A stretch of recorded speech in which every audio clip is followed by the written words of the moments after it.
सुंदर फॅमिली आहे सर, तुम्ही पण फार सुंदर आहे. वा. मुलगा पण सीबीएसईला 90% पडले सर. त्याला तो म्हणे मला कॉमर्सला घ्यायचा, 11 कॉमर्सला इंग्लिश मीडियम मध्ये. कोविड मध्ये त्याला किडनीचा आजार झाला होता सर. त्याला पूर्ण प्रोटीन युरिन मध्ये लॉस होत होतं. 2 वर्ष त्यानं पूर्ण मीठ वगैरे बंद होतं, त्याचं सगळ्या गोष्टी बंद होत्या. मला प्राऊड आहे माझ्या फॅमिलीवर सर, की ते मला खूप, आमच्या घरात खूप एकमेकाचे वैचारिक वाद होतात, पण मला फॅमिली खूप सपोर्ट करते सर. आणि मी बाय प्रोफेशनल म्हणजे गव्हर्नमेंटमध्ये असल्यामुळं मी ऑनरेबल राष्ट्रपतीच्या हस्ते 2 वेळेस पुरस्काराने सन्मानित आहे सर. आणि या गोष्टी करत असताना मी आज डिसेंबरला मला 20 वर्ष झाले. मी VRS घेण्याच्या तयारीत होतो, पण मी जिथं जॉब करतो कन्नड पंचायत समिती अंतर्गत मी गावाला जिल्ह्यामधून टॉपला आणलेले आहे सर. मी एक आठवडा तिकडे राहून मंदिराची साफसफाई वगैरे सर्व गावाचं हे करतो सर. त्यातून माझ्यावर एवढा विश्वास झाला जनतेचा की मी जी म्हणन ती पूर्व दिशा आहे. आणि तो प्लॅटफॉर्म मला सनेजने दिला. सनेजमध्ये मी मेडिकल आपलं तर आहेच, पण माझं बेसिक ॲग्रिकल्चर आणि ॲनिमल हजबंड्री डेअरी सायन्सचे आपले प्रॉडक्ट आहे. आणि या माझ्या फॅमिलीची मला जर सपोर्ट भेटला आणि 100% भेटलेलंच आहे, त्यामुळे माझ्यासोबत आलेले इथे. मी आपल्या सनेजमध्ये एक माझं स्वतः काय सनेजमध्ये तुम्हाला चांगलं काय वाटतं?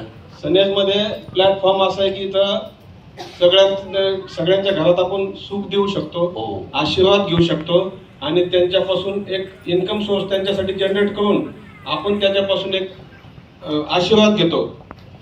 मी माझं स्वतःचं एम्पायर करण्याची माझी ॲम्बिशन्स आहे. फक्त माझी फॅमिली सोबत असून मी माझ्या स्वतःच्या हिमतीवर मी सनेजमध्ये एक स्वतःचं एम्पायर करण्याची तुझे पप्पा लय प्राऊड आहेत. असे पप्पा भेटणं फार मुश्किल असतं, एवढे समजदार. आणि मॅडम असे husband, you are very lucky. माझी मिसेस सुद्धा MA BEd आहे सर. ती म्हणे पैसे बघून जॉब नाही करायचा आपल्याला, तू जॉब द्यावी झाली पाहिजे म्हटलं. Sir also you are very lucky. एवढे भारी किड्स भेटले, एवढी भारी वाईफ भेटली. आणि मला असं वाटतं की तुमच्या परिवारा थ्रू फक्त तुमच्याच घरी उजेड नाही झाला पाहिजे, तर मला असं वाटतं तुमच्या परिवारा थ्रू असंख्य हजबंड वाईफ, असंख्य मुलांना गायडन्स भेटू शकतो आणि आपण मिळून काम करूया. मला असं वाटतं आम्हाला एक नवीन परिवार भेटला आहे. यस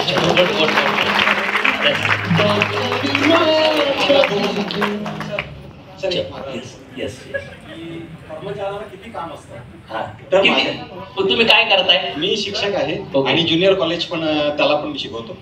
तर माझं नरेश पाटील, मी अकोल्यावरून आलो. तर माझ्याकडे बोर्डाचं काम असल्यामुळे आता परीक्षा सुरू असल्यामुळं ते काही सुट्टी देत नव्हते. मला तर कार्यक्रम अटेंड करायचा होता. तर शेवटी मी माझं काम दुसऱ्याला सोपवलं आणि सकाळी निघालो. आत्ता येऊन पोहोचलो 10 मिनिटात. आता सांगा किती काम असेल म्हणजे प्रेशर आहे जॉब मध्ये? खूप प्रेशर आहे. किती वर्ष सर्व्हिस झाली सर? माझी 25 वर्ष झाली. तरी पण आज पण प्रेशर खाली जावं लागलं. त्यावेळेस 8,000 पगार होता, आता 1,30,000. वाव. पण तरी सर टेन्शन मध्ये येत. पण सर काही ना काय वाटतं माहितीये सर, आता मला 22,000 आहे ना, 25,000 लय भारी वाटेल. काही लोकांची अशी इच्छा आहेत, असं वाटतं त्यांना घ्या चौकात सुख, त्या चौकात सुख, त्या चौकात सुख. बरं तुम्ही ते मसरवाट्यात आल्यानंतर आपल्या आयुष्यात. So no problem. गुड. चलो नेक्स्ट. येस लास्ट माईक द्या सर. हॅलो.